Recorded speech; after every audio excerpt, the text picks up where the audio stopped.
as well. Now we stay in North America. President Donald Trump has nominated State Department spokesperson Tammy Bruce as the next U.S. Deputy Representative to the United Nations. Bruce has served as spokesperson since Trump took office and was praised by the president for her work. Her appointment requires Senate confirmation, where Republicans hold a majority.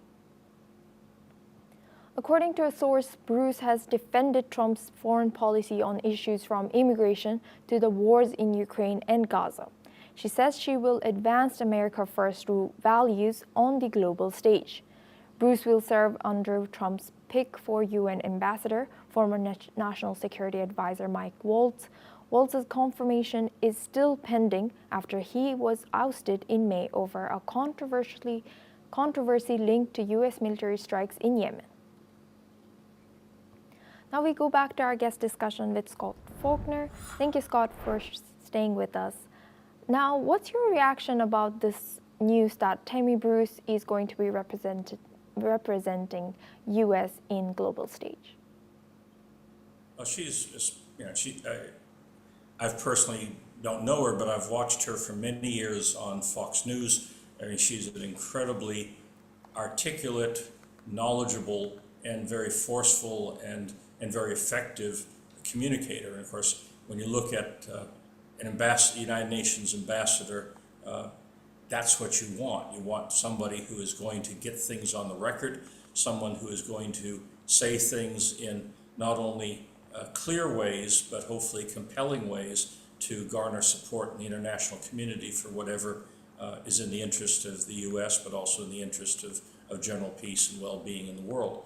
She started out as a Democrat, and that's another thing that, just like when we have Tulsi Gabbard and Robert Kennedy, that Trump is really showing more than really any other president in recent memory, this kind of bipartisanship of finding Democrats who have, may not be 100% in agreement with Trump on every issue, but on the issues that matter, he's put them in key spots to be as effective as they can be. So I think Ms. Bruce is going to be a very, very dynamic. I mean, you look back on someone like a Jeane Kirkpatrick under Reagan, who was also a Democrat at one time and then became probably one of our best UN ambassadors in history, that Tammy could basically follow in those footsteps.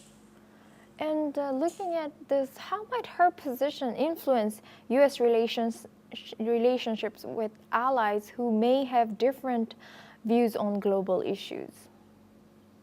Well, again, this is where again, I only know her from her public persona and her persona as a commentator on Fox News, but seems to be a very articulate person, someone who seems personally very engaging.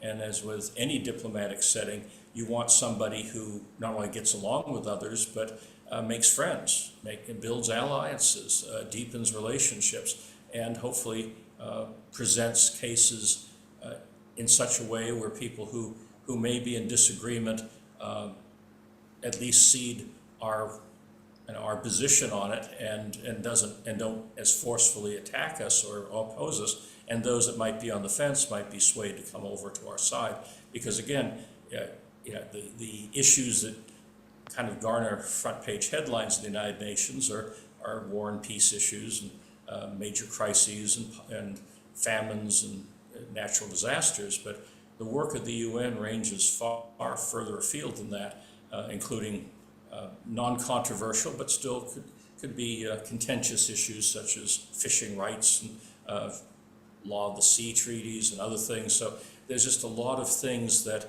a very effective, articulate, engaging, and personable UN ambassador could move, in essence, move things forward in very positive ways.